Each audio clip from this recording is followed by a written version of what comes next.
할렐루야. 예, 오늘 우리 사무엘상 네 번째 시간인데요. 오늘 말씀은요, 우리 첫 번째 말씀 2장 22절부터 26절입니다. 사무엘상 2장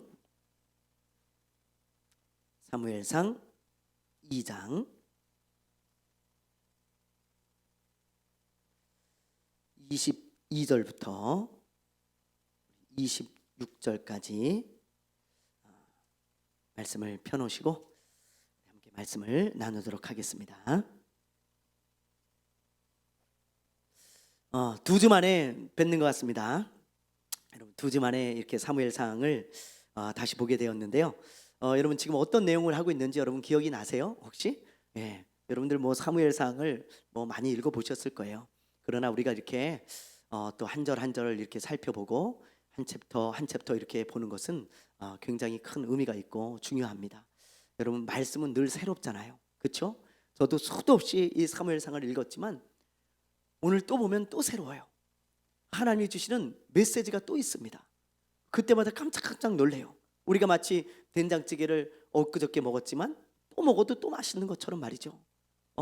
이 말씀이 그런 것 같아요. 영의 양식이기 때문에.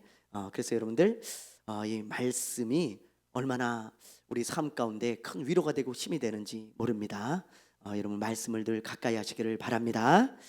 여러분, 2주 만에 우리가 이제 사무엘상을 이제 보는데, 지지난주에 어떤 내용을 했는지 여러분 다 잊어버렸을 것 같아서 조금만 언급하고 그리고 넘어가도록 그렇게 하겠습니다. 여러분, 2장에 보면 행실이 나쁜 엘리의 두 아들이 나와요. 이름이 뭐예요?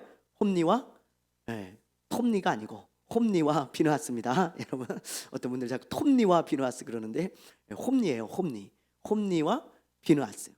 이 2장은 홈니와 비느하스의 이야기가 나오고요. 그 이야기와 더불어 이 사무엘 이야기가 나오는데요. 이 홈니와 비느하스의 행실이 나빴어요. 그러나 사무엘은 하나님을 경외하는 사람이었죠. 이 둘을 이제 비교하면서 말씀해 주고 있습니다. 여러분, 이 홈니와 비느하스 그리고 사무엘의 이야기를 보면 누가 하나님의 복을 받을 자인지 또 누가 하나님의 사랑을 받고 있는지 우리가 분명히 알 수 있습니다.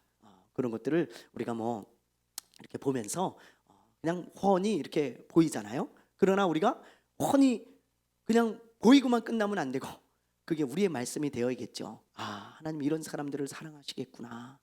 하나님 이런 사람들에게 복을 주시겠구나.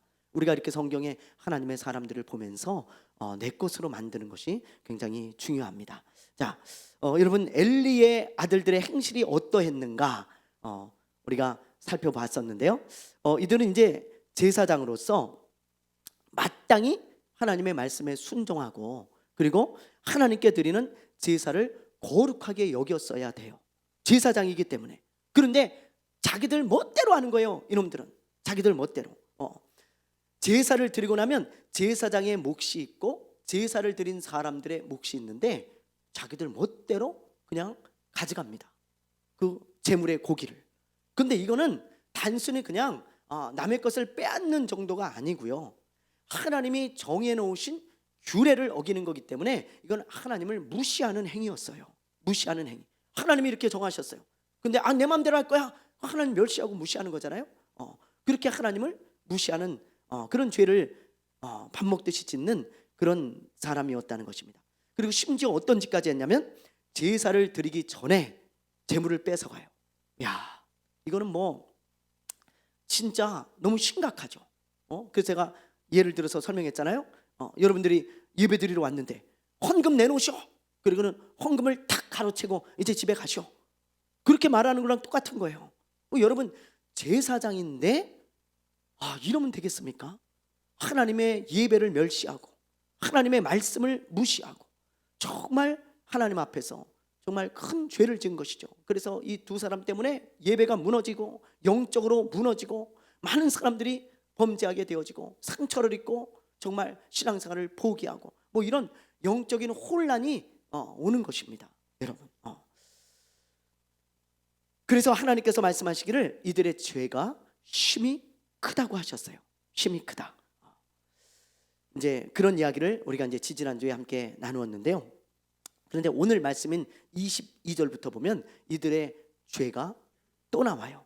또 한 가지의 죄를 말씀하고 있습니다. 자, 이 정도면 여러분 죄를 즐기는 수준이에요. 그렇죠? 제가 오늘 이 말씀을 묵상하는데, 야, 이건 죄를 즐기고 있구나 이놈들이. 죄로 인해서 어떤 뭐 양심의 가책이라든지 아니면 하나님 앞에 어떤 회개하고자 하는 마음이 조금도 없고요. 이건 죄를 즐기고 있는 이놈들의 모습을 보게 되어지는 것입니다. 아무런 감각도 없고 오히려 그게 더 즐거운 거예요.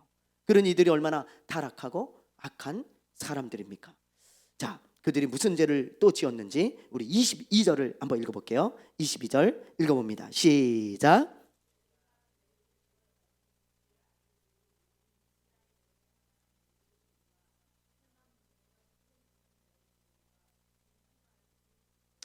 자, 여기 보면 엘리가 매우 늙었다 그러죠. 여러분, 이 엘리가 몇 살이었을 것 같아요 이때? 예? 90세가 넘었을 때입니다. 4장 15절에 보면 98세에 죽거든요, 엘리가. 근데 그 어간이에요. 그러니까는 뭐 90대가 훨씬 넘은 그런 나이입니다. 그래서 매우 늙었다는 지금 표현을 하고 있어요. 그러니까 이제 90이 훨씬 넘은 나이인데 그때 무슨 소리를 듣습니까, 여러분? 이렇게 나이가 많이 늙어가지고 무슨 소리를 들어요? 자기 아들들의 행실이 나쁘다는 소리를 한두 번 들은 게 아니고 계속 듣는 거예요. 계속. 제가 아비의 마음을 가지고 이 말씀을 보니까요, 너무 안타까운 거예요. 나이가 90이 넘었는데 당신의 아들들이 행실이 너무 나쁘고 너무 정말 더럽고 추하고 또 너무 악하다는 소리를 계속 들어요. 야, 그거만큼 고통스러운 게 어디 있을까? 그런 생각이 들더라고요. 그런데 무슨 소리까지 들어요? 이번에는 심지어 회막에서 수종드는 여인과 동침까지 한다는 거예요. 이 여인들은 성막에서, 이 회막은 성막입니다. 성막에서 어떤 직무를 수행하는 여자들이었는데 이런 여자들을 성폭행했는지 아니면 뭐 이런 여자들과 바람이 났는지 모르겠지만 어쨌든 잠자리를 막 같이 하는 거예요. 여러분, 한두 명이 아니에요. 자, 복수로 쓰고 있어요. 22절을 보세요. 자, 여기 보면 회막 문에서 수종드는 여인과가 아니고 여인들과 합니다. 들과 동침을 하는 거예요. 그러니까 복수예요. 여러 명의 여자들과 잠자리를 같이 하는 그런 짓을 했다는 거죠. 그런데 여러분, 이 홈리와 비느하스는 결혼한 사람들이에요. 유부남입니다, 여러분. 그래서 나중에 이제 보겠지만 이 홈리와 비느하스가 하나님의 징계를 받아서 둘 다 죽었을 때 이 비느하스의 아내가 아이를 낳다가 죽죠. 여러분, 그 소식을 듣고 이 유부남이에요. 근데 이런 못된 짓을 하고, 그리고 더군다나 제사장입니다.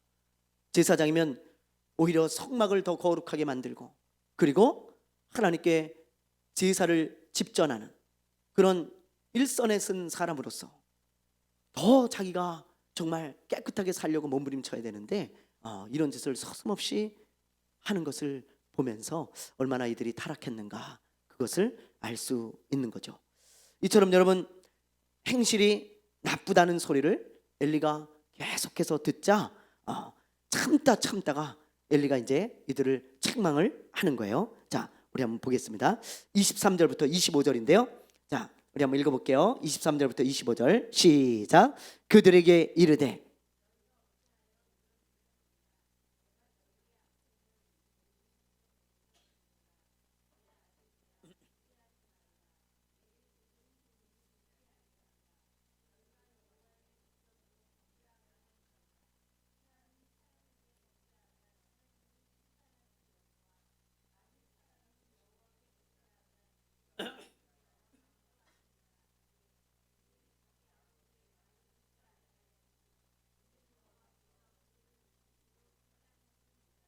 아멘.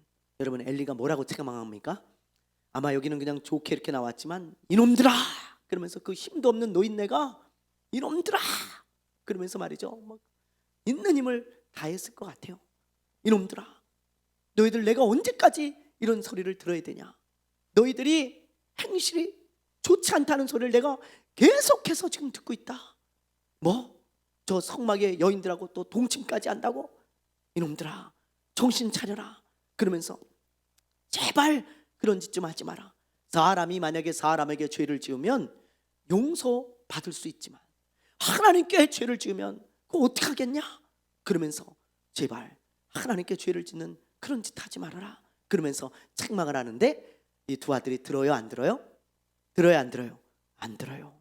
참 안타깝죠. 듣지 않습니다.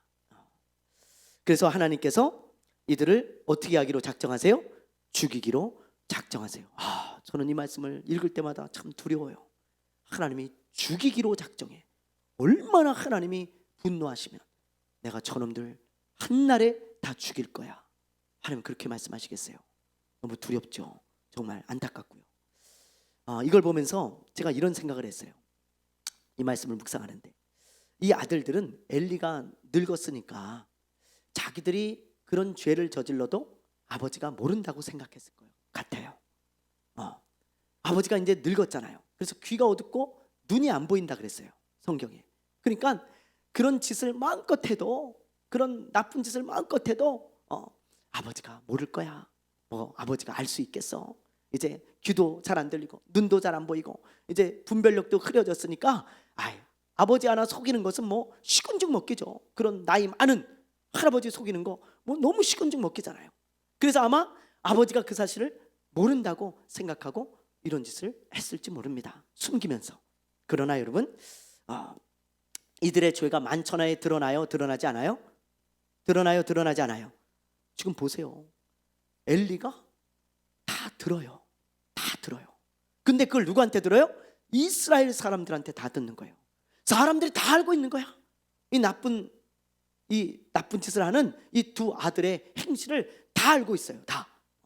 그뿐만이 아니죠. 여러분, 이게 3,000년 전 일인데 3,000년이 지난 우리까지도 다 알고 있어. 이 사람들이 무슨 짓을 했는지 우리까지도 다 알고 있어. 이놈들이 그런 짓을 했구나. 그러면서 우리까지 다 알고 있어. 여러분, 제가 이걸 보다가요, 그래, 제가 왜 무섭냐면 죄는요 반드시 드러나기 때문에 그래요. 드러나기 때문에. 그걸 다시 깨달았어요. 그래, 죄는 아무리 숨기려고 해도 다 드러나는 것입니다. 그래서 여러분, 우리가 죄를 두려워할 줄 알아야 돼요. 죄가 드러나가지고 수치와 부끄러움을 당하는 사람들이 얼마나 많습니까? 자기는 아무도 모른다고 생각해요. 그러나 그 죄가 드러날 때 여러분, 수치와 부끄러움을 반드시 당하게 되어 있습니다.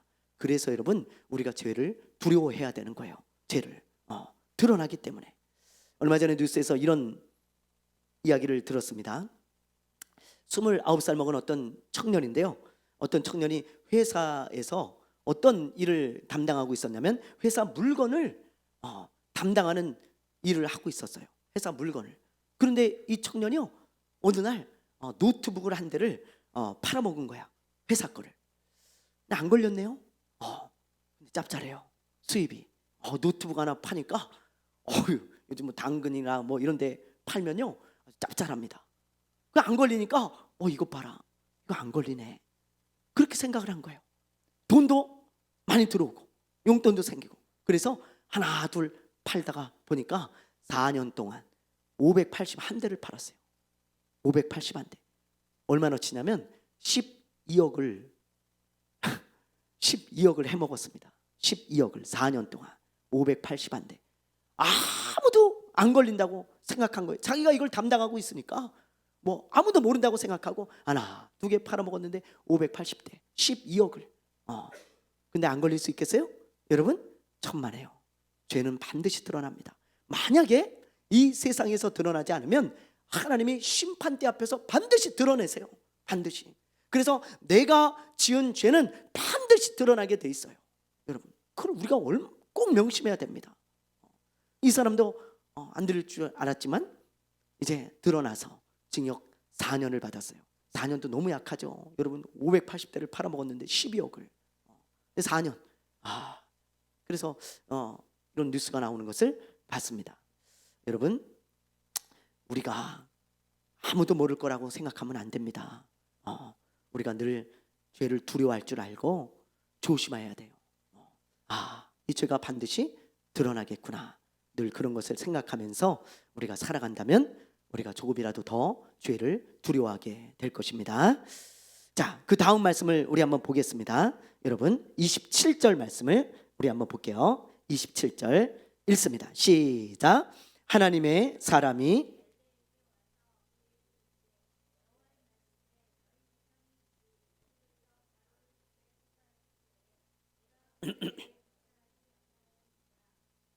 자, 여러분 이 말씀을 보면 이제 하나님의 사람이 엘리를 찾아와 가지고 하나님의 말씀을 전해주죠. 여러분 혹시 그런 경험 있어요? 그런 경험 있습니까? 누가 갑자기 찾아와 가지고 하나님이 보내서 왔습니다. 그러면서 하나님이 그러시는데요. 그러면서 말씀 들은 적 있어요? 저는 얼마 전에 주일날 노숙자가 찾아왔을 때 그랬죠. 노숙자가 자기를 하나님이 보냈다고 그러면서 왔는데 그거는 이제 아니고 진짜로 하나님이 어떤 사람을 보내가지고 여러분에게 말씀을 전해준 적이 있냐고요. 그럴 수 있어요. 그런데 만약에 그런 일이 일어나면 얼마나 놀라겠습니까? 이 엘리가 얼마나 놀랬겠어요. 하나님이 보내셨다고요.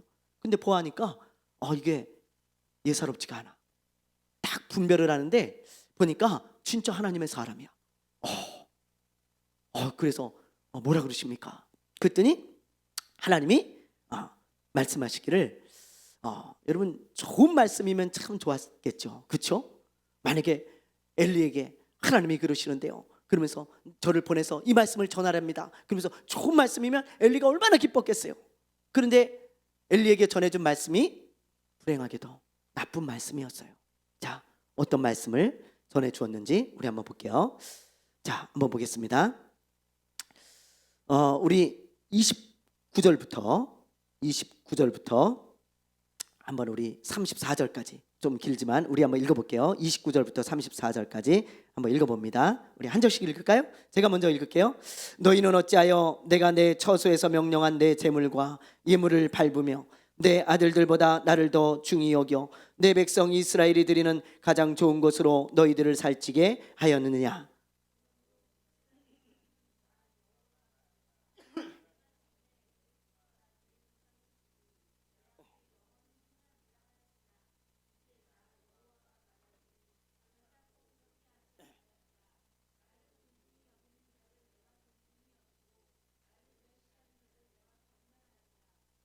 보라, 내가 내 팔과 내 조상의 집 팔을 끊어 내 집에 노인이 하나도 없게 하는 날이 이를지라.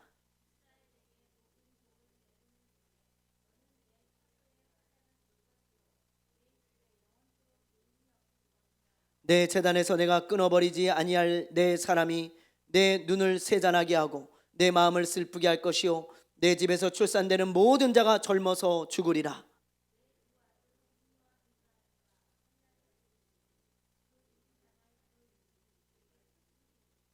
여러분 얼마나 무서운 말씀입니까? 그렇죠? 참 이거는 하나님이 정말 내릴 수 있는 재앙 중에 정말 큰 재앙인 것 같아요. 하나님이 주신 재앙 중에 이건 슬픈 정도가 아니고요, 두렵고 무서운 말씀이에요. 왜냐하면 여러분 한번 생각해 보세요. 여러분의 자자손손 노인이 없겠다는 거예요. 와, 이거는 뭐 상상하고 싶지도 않죠. 여러분 다 젊어서 죽겠다는 거예요. 이거는 진짜 하나님이 얼마나 화가 나셨으면 이런 말씀까지 하셨을까, 그런 생각이 들었습니다. 그뿐이 아니에요. 여러분 32절을 보세요. 32절에 보면 이렇게 말씀하고 계시죠. 이스라엘에게 모든 복을 내리는 중에 너는 내 처소에 환난을 볼 것이며 내 집에 영원토록 노인이 없을 것이며. 이게 무슨 말이에요? 여러분 이스라엘에 복을 내려도 너희 집은 제외다, 제외. 그 말씀이에요. 그러니 여러분 이걸 이런 말씀을 만약에 들었을 때 여러분 소망이 있겠어요? 저는 진짜 죄를 뒤집어 쓰고 회개해야 될 것 같아요. 하나님 앞에. 그렇잖아요. 어떻게 이런 재앙을 당할 수가 있겠습니까? 진짜 이건 정말 하나님이 얼마나 화가 나셨으면 이렇게 말씀하셨을까. 그런 생각뿐이 안 드는 그런 엄청난 재앙이에요. 제가 이 말씀을 묵상하는데요, 엘리가 너무 불쌍한 거예요. 엘리가 40년 동안 제사장을 했는데, 와, 제사장의 이 말로가 이렇게 되다니, 야, 이건 너무너무 안타깝다, 그런 생각이 들었습니다. 그러나 하나님이 이미 정하셨기 때문에 이 말씀이 엘리의 가정에 그대로 이루어집니다, 여러분. 자, 그런데 이런 재앙이 누구의 죄 때문인 것 같아요, 여러분? 누구의 죄 때문인 것 같아요? 직접적인 원인은 엘리의 두 아들이죠. 당연해요, 여러분. 이거 보세요. 이 엘리의 두 아들 때문입니다. 이 두 아들의 죄가 너무 커서 하나님이 이런 재앙을 내린 거예요. 99%는 이 두 아들의 죄예요. 그러나 1%의 죄가 엘리에게 있다는 거예요. 엘리에게. 그 죄가 뭔지 하나님께서 딱 집어주십니다. 자, 29절을 한번 볼게요. 29절 읽어봅니다. 시작.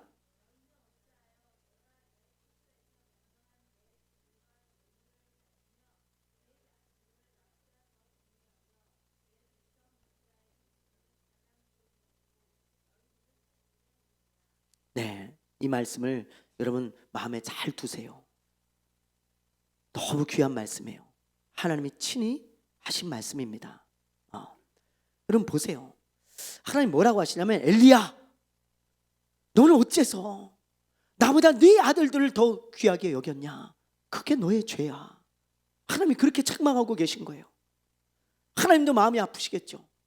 이 두 아들의 죄가 너무 커서 이 엘리의 가정에 재앙을 내리시면서 복을 거두시고, 그러면서 말씀하시기를, 너의 죄가 하나 있어, 엘리야.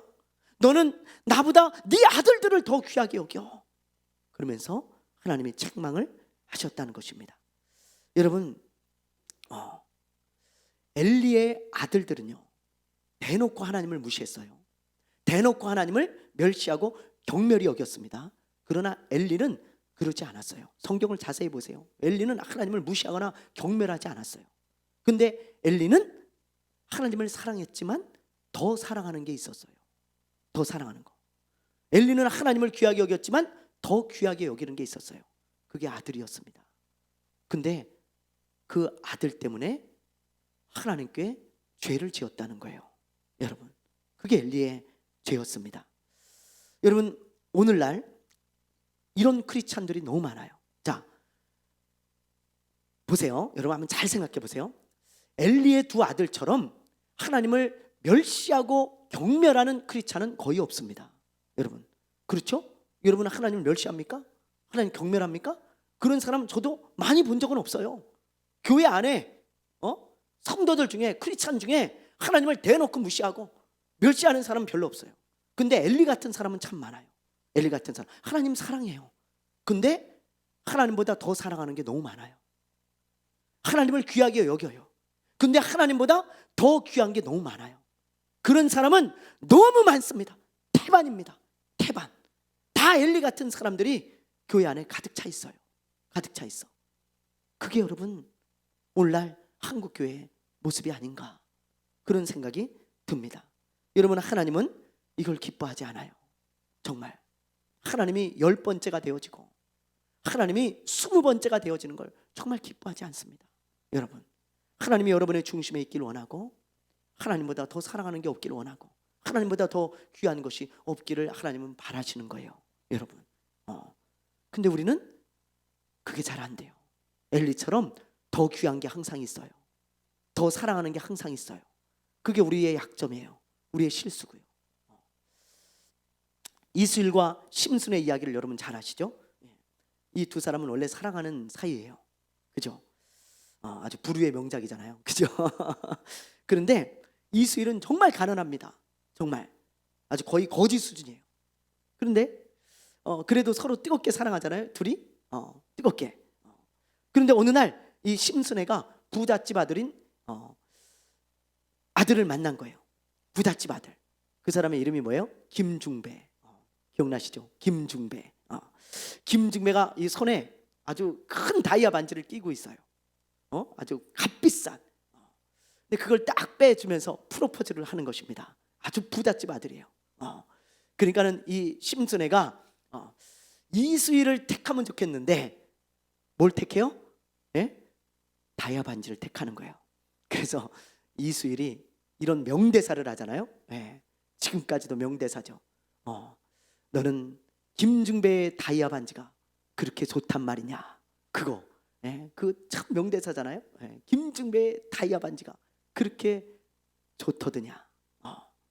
여러분, 그러면서 이제 이 심순애가 쏙 가버리는데 이 김중배한테, 여러분, 이 심순애는요 이수일을 사랑하지 않은 게 아니에요. 너무 사랑했다니까요.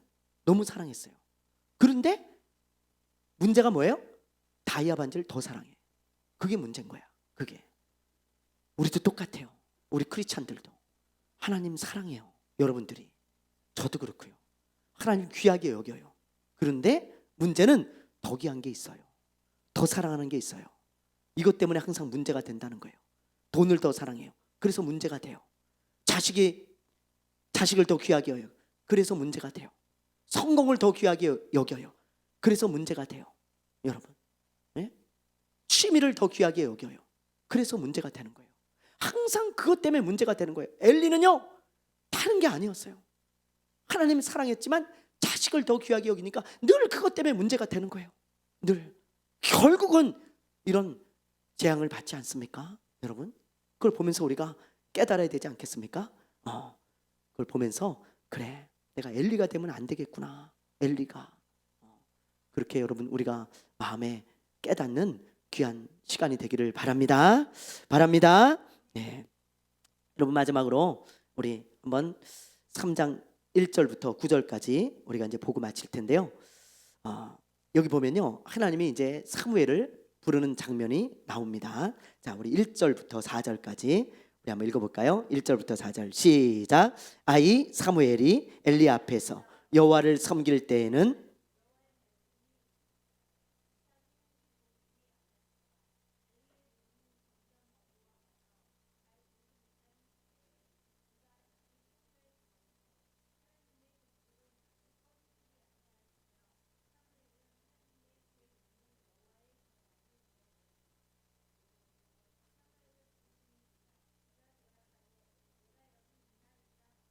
네, 저 1절에 보면 아이 사무엘이라고 나오잖아요. 그렇죠?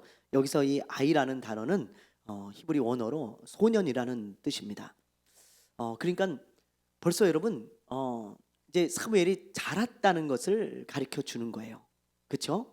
어렸을 때 이제부터 성전에서 이제 자랐는데 벌써 소년이 되었습니다. 역사가 요세푸스는 요 때를 12살로 기록하고 있어요. 12살로. 여러분 이런 그림 많이 봤죠? 요즘은 많이 없더라고요. 이거 너무 많이 봤죠? 저는 예수님 안 믿을 때 이게 뭔지 몰랐어요. 이 버스 기사 아저씨들이 항상 이 버스에 이렇게 해놓고, 택시 기사 뭐 이렇게 해놓고 여기 글귀가 하나 항상 쓰여져 있었어요. 뭐라고 쓰여져 있었어요? 오늘도 무사히. 예. 그래서 이렇게 기도하는 아이, 이게 뭐야? 이게 뭔 여자야? 이게 막 뭔 소년이냐 이거? 뭐 이랬거든요. 이게 여잔지 남잔지도 모르겠고 막 무슨 의미인지도 모르겠고 그냥 기도하는 어떤 아이구나 이렇게만 생각했잖아요. 근데 이게 사무엘입니다. 레이놀즈라고 하는 유명한 화가가 그린 사무엘이에요. 하나님이 부르실 때 하나님 말씀해 주십시오. 내가 듣겠나이다. 그러면서 기도하는 사무엘을 그렸다 그래요. 근데 우리는 이거 몰랐지만 이게 그런 그림이에요. 지금 그러고 보니까 너무 좀 아름답지 않습니까? 그렇죠? 하나님의 음성에 귀를 기울이고 있는 이 사무엘. 사실은 기도의 초점이 아니고 하나님의 말씀에 초점을 맞추고 있는 거예요. 그렇죠? 예.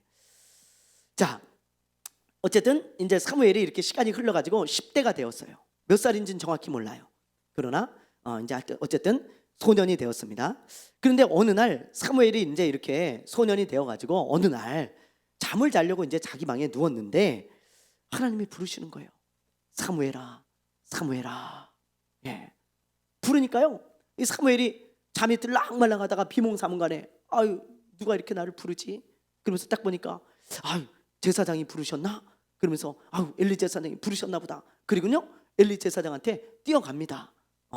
그래가지고 혹시 저를 부르셨습니까? 그러는 거예요. 이 엘리 제사장도 그렇고 이 사무엘도 그렇고 성막 근처에 숙소가 있었겠죠. 당연히 다 하나님의 일을 아는 그 성막에서 일을 하는 사람들이니까 그쪽에 어디 있었을 거예요. 근데 아마 방이 숙소가 가까웠던 것 같아요. 그러니까 이렇게 불렀다고 생각하고 뛰어가는 거 아니겠어요? 어쨌든 이렇게 갔어요. 그러니까 엘리 제사장이 하는 말이 얘야 나 안 불렀는데 너 야 너 젊은 애가 뭐 귀까지 먹었냐? 너 왜 그러냐? 자다 말고 무슨 봉창 두드리는 소리야? 나 안 불렀어. 지금 자는 시간인데 내가 널 왜 부르겠냐? 빨리 가서 얼른 자. 너 참 너 꿈 꿨나 봐. 그리고는 돌려보내요. 그랬고 알겠습니다. 그리고 머리를 긁적긁적 하고는 다시 돌아가 가지고 이제 자리에 누워 갖고 또 자려고 하는데 또 부르시는 거예요. 사무엘아, 사무엘아. 그러니까는 또 벌떡 일어나 가지고 날 놀리나 지금. 지금 엘리 제사장이 진짜 나 장난치는 거 아니야 이거? 이번엔 진짜 불렀겠지. 그리고 뛰어가서 또 물어보니까 엘리 제사장이 야 너 왜 그래 진짜? 오늘 너 뭐 잘못 먹었냐? 너 왜 그래? 야 그냥 푹 자. 나 안 불러 너. 뭐 할 일 없으니까 안 부를 테니까 그냥 빨리 자라. 그리고는 또 돌려보낸 거예요. 그런데 여러분 이 사무엘은 엘리가 불렀다고 생각을 하는 거예요. 하나님이 불렀다고는 전혀 생각을 못합니다. 이 엘리는 더군다나 눈이 어두워졌다 그랬어요. 그래서 아마 제 생각에 엘리가 눈이 많이 어둡잖아요. 그래서 이 사무엘을 자주 불렀던 것 같아요. 사무엘에게 뭘 부탁하려고 비서처럼 사무엘아 이것 좀 해줘라. 사무엘아 사무엘아 예 빨리 와봐라 이것 좀 해라. 많이 그랬겠죠.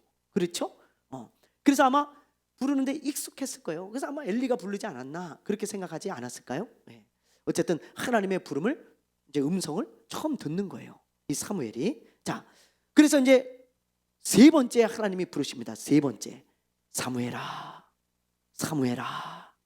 그러니까는 이 사무엘이 또 벌떡 일어나 가지고 엘리한테 뛰어가요.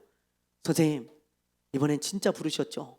저 진짜 제가 잠꼬대가 아니고요, 잠결이 아니고 제가 분명히 들었습니다. 그래 저를 부르신 거 아닙니까? 그랬더니 이 엘리 제사장이 야, 너 좀 많이 아픈가 보다. 너 가서 빨리 자야 될 것 같아. 그러면서 막 이야기를 하다가 아차차 생각이 드는 거예요. 이 엘리 제사장이 잠깐만, 너 자꾸 누가 부른다고? 예, 자꾸 제 이름을 누가 부르는데요. 그래? 그럼 하나님일 수 있어. 하나님이 너를 부르시는 것일 수 있으니까 지금 가서 또 누가 부르거들랑 너 이렇게 해라. 하나님 말씀하십시오. 제가 듣겠습니다. 그렇게 하고 하나님이 뭐라고 말씀하시는지 잘 들어. 그렇게 엘리가 말을 해준 거예요.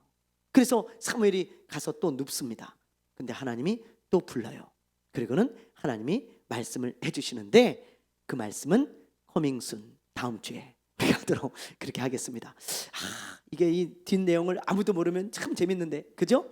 그럼 여러분들 아무도 안 빠질 거야. 그죠? 야 뭐라고 하셨을까 하나님이? 뭐라고 하셨을까? 그러면서 되게 궁금할 텐데 드라마는 그래서 궁금한 거잖아요. 근데 우리는 다 알아 이미. 그래서 여러분들이 재미가 없어. 그러나 여러분 재밌게 다음 주에 또 말씀을 우리가 살펴보겠습니다. 자, 여기까지 이제 오늘 우리가 볼 건데요. 자, 오늘 우리가 이제 제가 나누고 싶은 말씀은 7절에 있습니다. 7절. 자, 우리 7절 말씀 한번 읽어볼게요. 7절 시작. 사무엘이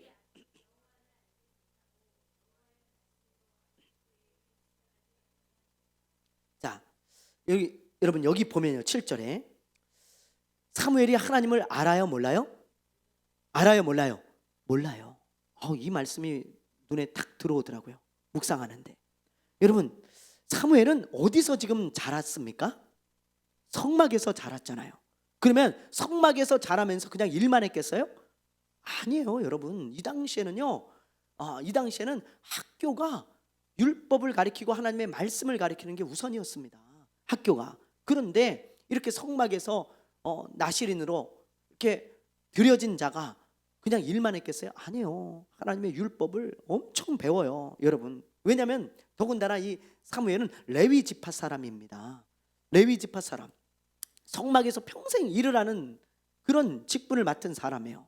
나중에 하나님이 선지자로도 쓰시고 이제 귀하게 쓰시지만 레위 지파 사람은 기본적으로 모든 걸 알아야 돼요. 성막에서 일을 하려면. 그래서 하나님의 말씀을 달달달달 외울 정도로 말씀을 잘 압니다. 몇 장 몇 절 하면 그냥 줄줄줄줄 나와요. 여러분, 그 정도로 많이 배우는 거예요, 이 사람들은.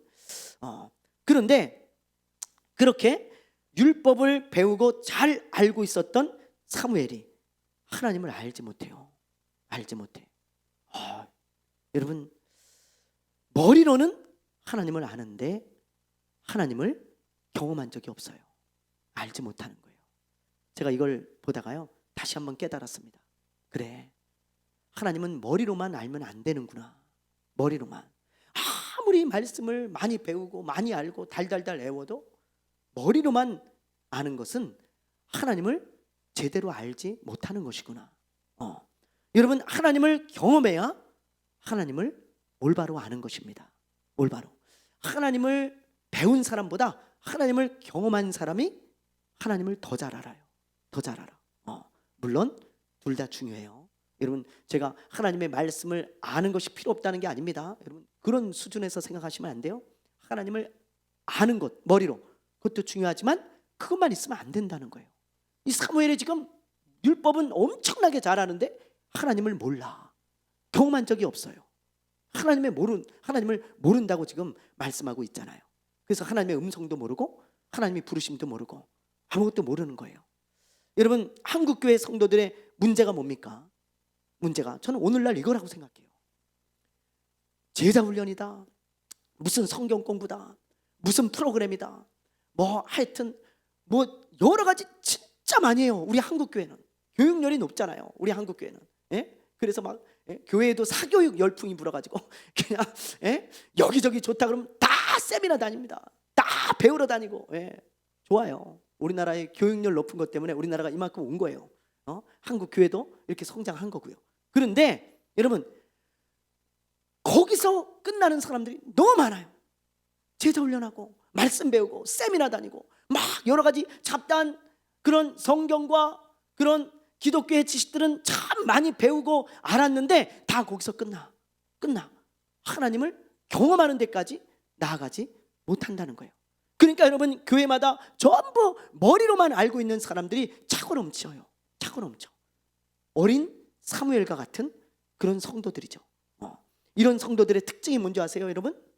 확신이 없습니다. 확신이. 제가 목회하면서 참 많이 만났어요. 장로님이에요. 권사님이에요. 성경 공부 참 많이 하셨어요. 근데 확신이 없어요. 말씀에 대한 확신이 없어요. 확신이. 예를 들면 예수님이 그러셨잖아요. 너희가 내 이름으로 무엇이든지 기도하면 내가 이루어 줄 것이다. 그랬는데 머리로만 그 말씀을 아는 사람들은 확신이 없어요. 기도하면 진짜 됩니까, 목사님? 안 되던데요. 기도하면 하나님이 진짜 응답해 주십니까? 안 되던데요. 난 기도해도 안 돼요. 왜 이 말씀이 안 이루어지죠? 난 아닌 것 같아요. 긴가민가 하고요. 기도하면 돼. 하나님의 말씀이 거짓이 있어? 없잖아. 이런 확신이 없더라고요. 이런 확신이. 이런 사람들은 다 머리로만 하나님을 아는 사람들이에요. 여러분, 사도행전에 나오는 아볼로라는 그런 사람을 보세요. 아볼로라는 사람. 잘 아시죠? 아볼로. 이 아볼로는 굉장히 뛰어난 학자입니다. 학자. 성경에 능통한 사람이라 그랬어요. 성경에. 그러니까 지금으로 말하면 성경을 가르치는 신학교 교수예요. 신학교 교수. 막 헬라어, 히브리어 다 써가면서 막 아주 뛰어난 학자인데, 근데 여러분, 이 사람이 머리로만 하나님을 알아요. 머리로만. 성령을 받지 못했고요. 하나님을 경험한 적이 없습니다. 그래서 확신이 없습니다. 그냥 한문으로만 성경을 가르칠 뿐이에요. 그런 신학교 교수들 있어요. 여러분, 저도 여러 사람 만나봤습니다. 신학교 다니면서, 공부하면서. 머리로만 알아요. 그리고는 전부 학적으로만 가르치는 거예요. 영적인 게 없습니다.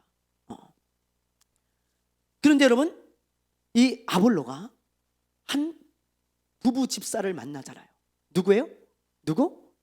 누구예요? 브리스길라와 아굴라를 만나죠. 근데 이 브리스길라와 아굴라는요, 학자가 아니에요. 성경 선생이 아닙니다. 그런데 더 잘 알아요. 하나님에 대해서 더 확실해요. 그리고 확신을 가지고 예수님을 전하고 말씀을 전하는 거예요. 여러분, 집사 부부인데 그 어떻게 된 일이냐? 이 브리스길라와 아굴라는 성령을 받은 사람이고 하나님을 경험한 사람이에요. 그래서 아볼로를 데려다가 가르치는 거예요. 하나님이 어떤 분인지, 그리고 이 말씀이 어떤 의미인지 영적으로 해석하고, 그리고 이 아볼로에게 이 말씀은 다 이루어지는 하나님의 말씀이지 그냥 학문이 아니다, 그냥 글이 아니다, 그러면서 가르쳐 주는 거예요. 여러분, 그래서 아볼로가 나중에 이제 성령을 받고 유능한 사역자가 되지 않습니까? 그러니까 학적으로 아는 이 아볼로에게 하나님의 경험, 하나님을 만나는 그 경험이 더해지니까 유능한 사역자가 되는 거예요. 여러분, 우리도 똑같아요. 하나님을 머리로만 아는 사람은 어린 사무엘처럼 하나님을 알지 못해요. 영적인 이야기하면요 하나도 못 알아듣습니다. 진짜로 답답할 때가 있어요. 그런데 하나님을 경험하고 성령을 받고 하나님을 만난 사람들, 이런 어떤 체험이 있고 경험이 있는 사람들은 그렇지 않아요. 확신이 있어요. 확신이. 그래서 기도하면 됩니다. 기도하면 하나님 응답합니다. 기도 응답 받아본 사람이 그런 확신을 갖는 거예요. 그렇지 않겠습니까? 여러분, 어떻게 해야 하나님을 경험할 수 있을까요? 어떻게 해야? 머리로만 하나님을 아는 데서 벗어나서 어떻게 해야 하나님을 경험할 수 있을까? 제가 볼 때는요 가장 좋은 방법은 말씀에 순종해 보는 거예요. 여러분, 말씀에 한번 순종해 보세요. 그럼 하나님 경험하게 됩니다. 하나님을 만나게 되어지고요, 하나님의 살아계심을 여러분 경험하게 되어져 가지고 이 말씀이 사실이구나, 그걸 알게 되어져요. 그럴 때 내가 이 말씀이 내 삶 가운데 살아 움직이고 내 마음속에 살아 움직이는 거예요. 이거 아무리 내 머릿속에 디밀어 넣어봐야 학원에서 배운 것밖에 안 되잖아요. 그런 것처럼. 그러나 이 말씀이 내가 순종함으로 말미암아 사실이라는 것을 알았을 때, 그때 이 말씀이 내 삶 가운데 살아 움직이는 말씀이 되는 거예요. 그래서 확신을 가지게 되는 거예요. 예수님 살아계십니다. 예수 믿으세요? 천국 지옥 있습니다. 봤습니까? 아니요. 그러나 있습니다. 이렇게 되는 거예요. 기도해 보세요. 하나님이 들으십니다. 당신 뭐 다 응답받아? 아니요. 그러나 기도하면 됩니다. 이렇게 되는 거예요. 여러분, 그게 하나님을 경험한 사람들, 순종할 때 나타나는 그런 특징이에요. 여러분, 순종하면요 하나님의 말씀은 반드시 내 삶 가운데 이루어지는 것을 보게 될 거예요. 그래서 그 말씀이 확신이 되어집니다, 나에게. 그래서 여러분, 확신을 갖는 크리스찬이 되어지는 거예요. 무디라고 하는 목사님, 여러분 이분의 성경책을 보면 이런 글자가 써 있다 그러죠? TP, 그죠? 들어보셨죠? 그래서 어떤 사람이 물었어요. 아니 목사님 성경책 제가 보니까 이 TP라는 글자가 막 군데군데 써 있던데 이게 뭡니까? 그랬더니 목사님이 말씀하시기를 T는 테스트고 P는 프로브, 증명되었다는 뜻입니다. 내가 이 말씀을 한번 진짜인가 아닌지 순종해서 테스트해 봤어요. 근데 이루어졌어요. 증명되었어요. 그래서 내가 이 말씀 밑에 TP 이렇게 써놨습니다. 그렇게 이야기를 하시는 거예요. 이 목사님은 여러분 확신을 가지고 이 말씀을 전했어요. 그러니까 100만 명을 전도하죠. 확신이 없는데 어떻게 전도합니까? 그건 불가능한 거잖아요. 이 목사님은 어떻게 확신을 갖게 되었을까요? 순종해서 그래요. 순종하니까 진짜 이루어져. 하나님 말씀 사실이구나. 그래서 확신을 갖는 전도자가 되었다는 거죠. 사랑하는 여러분, 머리로만 알면 아무 소용없습니다. 오늘날 그런 크리스찬들만 점점 늘어나고 있어요. 배움은 많은데 확신이 없는 크리스찬들, 하나님을 만나지 못해서 그렇고 하나님을 경험하지 못해서 그렇습니다. 어린 사무엘과 같아요. 여러분, 이제 하나님의 말씀에 순종해 보세요. 사무엘처럼 이렇게 말씀해 보세요. 하나님, 내가 듣겠습니다. 말씀해 주십시오. 하나님, 내가 순종하겠습니다. 말씀해 주십시오. 그때 하나님이 한 말씀이라도 주시면 여러분 그 말씀 순종해 보세요. 그러면 여러분 하나님의 살아계심과 이 말씀이 사실이라는 것을 알게 되어질 것입니다. 그런 확신 있는 크리스천들 되시기를 주님의 이름으로 축원합니다. 축원합니다. 축원합니다. 네, 우리 찬양하겠습니다.